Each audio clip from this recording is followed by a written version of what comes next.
Il était enfin venu le temps de ce voyage, mon voyage de rêve, la Laponie. Dès nos premières discussions, ce voyage avait rapidement été évoqué, mais à aucun moment je me suis douté que quelques mois après ces discussions allaient être vécues. Premier voyage à être organisé en avance, avec des heures à chercher les Airbnb qu'on voulait, à comparer les activités, les vols, les voitures, les endroits, afin qu'une fois sur place, rien ne puisse gâcher ce voyage. Donc on arrive ici, on n'a pas de valise. On arrive ici, on est censé avoir une voiture, au final, ils ne nous l'ont pas réservée. Et oui, malgré toutes ces prévisions, le problème de valise perdue nous était à aucun moment venu à l'esprit. Mais après une mauvaise communication avec une des hôtesses dans l'avion, notre valise ne nous a pas suivis jusqu'en Finlande et nous voilà à nous retrouver sous moins 25 degrés, sans vêtements adéquats. Mais bon, après avoir vu des aurores boréales directement depuis l'avion, croyez-moi que le voyage s'annonçait merveilleux. Après beaucoup de pleurs de ma part et enfin une voiture récupérée, nous voilà sur la route direction notre premier Airbnb. Mais comme toute visite de nouveau pays, on se devait de manger McDo pour y découvrir les différences avec chez nous. Les portes de ce premier logement franchies et on y découvrit un petit cocon d'amour avec un bon chauffage et un sauna. La première nuit, bien agréable et bien nécessaire, nous voilà sur les routes enneigées de la Laponie, avec du blanc à perte de vue et toutes ces activités qui nous attendaient. La première, et pas des moindres, la visite de la ferme de rennes et avoir l'opportunité de pouvoir les nourrir. Bien sûr, sous moins 20 degrés, en basket, jogging et une doudoune comme si de rien n'était. Une expérience bien typique de la Laponie qui nous plongea directement dans cet univers totalement dépaysant. C'était bien évidemment le moment pour nous d'aller faire les achats nécessaires pour survivre sous ces températures auxquelles on n'était pas habitué. Le temps du repas aussi était arrivé et c'était aussi le temps de dégustation pour Johan. Directement, le renne était dans son assiette et pour être tout à fait honnête, c'était loin d'être mauvais, mais les ayant vus le matin même, les manger était compliqué. Petite visite de la ville de Rovaniemi, se balader tranquillement, voir les enfants s'amuser simplement à faire de la luge sur les tas de neige. Tout ne pouvait que nous rendre heureux. Et quelques courses plus tard, et la première journée toucha déjà à sa fin. Une des spécialités, on sait même pas comment ça s'appelle. C'est de mon cœur.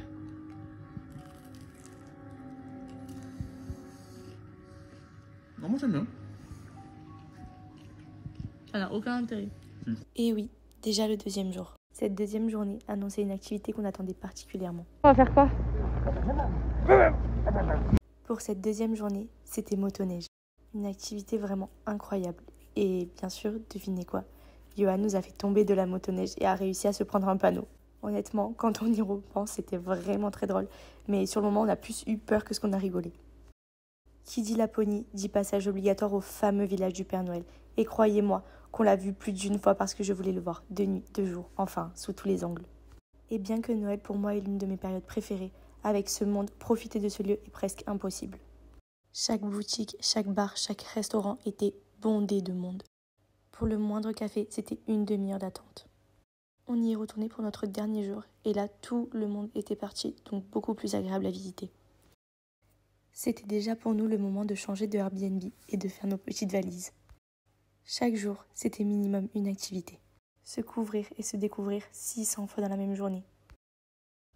Balade en chien traîneau, qui est très coûteuse pour le peu de temps qu'on a passé avec les chiens. Mais encore une fois, c'était quelque chose qu'on voulait faire, et au vu de l'endroit, c'était le moment de le faire. Alexia, l'amie des bêtes, qui voulait caresser tous les chiens qui se trouvaient ici. Et qui, par la même occasion, voulait les ramener avec elle. Après chacune des activités qu'on faisait en Laponie, on avait un petit moment de gâteau et de thé. Devinez quoi? Tous les gâteaux étaient à la cannelle. Les balades dans les forêts de la Laponie afin de découvrir les coins un peu plus reculés, à marcher sur les lacs gelés, qui n'étaient pas si rassurants au départ car si la glace cédait, on tombait dans une eau plus que gelée. Être de nouveau sur les routes et apercevoir cette aurore boréale au loin, voir tout le monde s'arrêter pour profiter de ce spectacle incroyable. Découvrir et réussir à s'habituer à la vie nocturne, car avec 3 heures de jour, c'était pas toujours facile d'être pleinement éveillé, surtout pour moi le matin.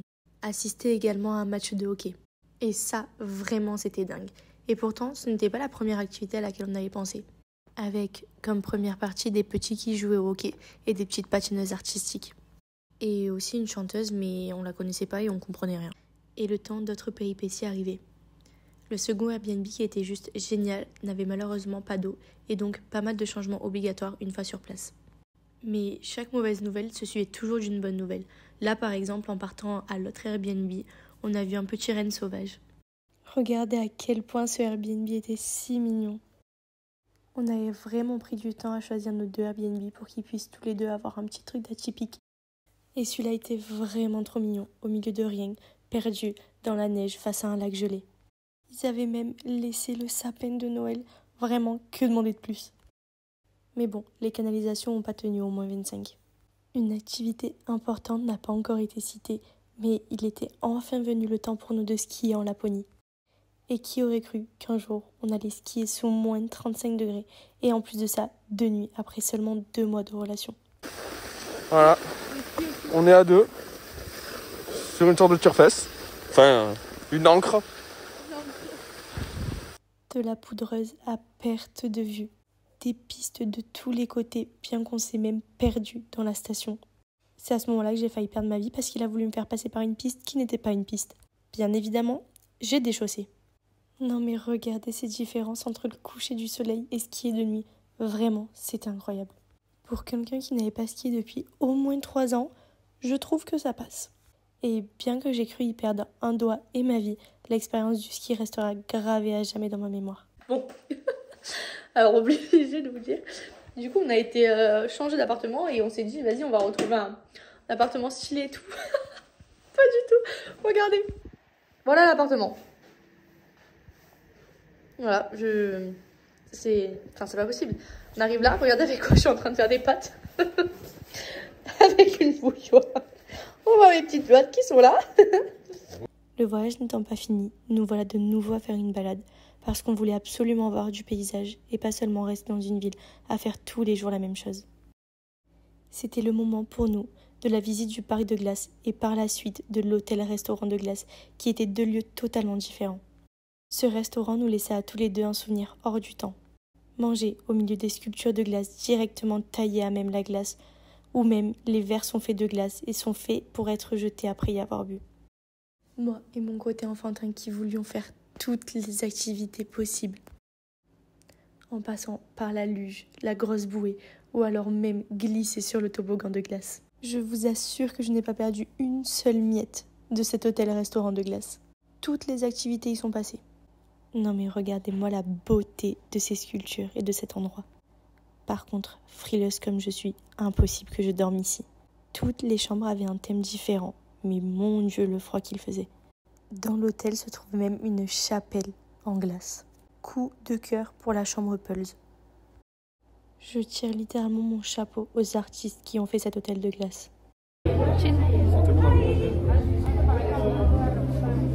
La petite fille en moi s'émerveillait un peu plus chaque jour devant tout ce que ce voyage nous offrait. Il était déjà venu le temps de notre dernier jour. Au revoir la maison B. Et pour ce dernier jour, c'était enfin le moment de pouvoir patiner après tellement d'hivers sans le faire. Et cette fois, pas n'importe où, sur un lac gelé au milieu de terrains recouverts de neige. Le patinage, grand moment de solitude pour Johan et tellement de fou rire pour moi. Bon, il a failli perdre un coccyx et un poignet, mais tout s'est bien passé au final. Ce voyage toucha à sa fin, après 7 jours plus merveilleux les uns que les autres. Chaque moment est gravé dans ma mémoire et dans mon cœur de petite fille, comme dans celui de la femme que je suis. La magie de ce voyage était tellement à part, tellement à l'opposé de ce qu'on pouvait imaginer. On rentre en France avec des souvenirs plein la tête et une relation consolidée par ce voyage. On dit au revoir à la neige et surtout bonjour au prochain voyage au soleil. Enfin, c'est ce que j'espère.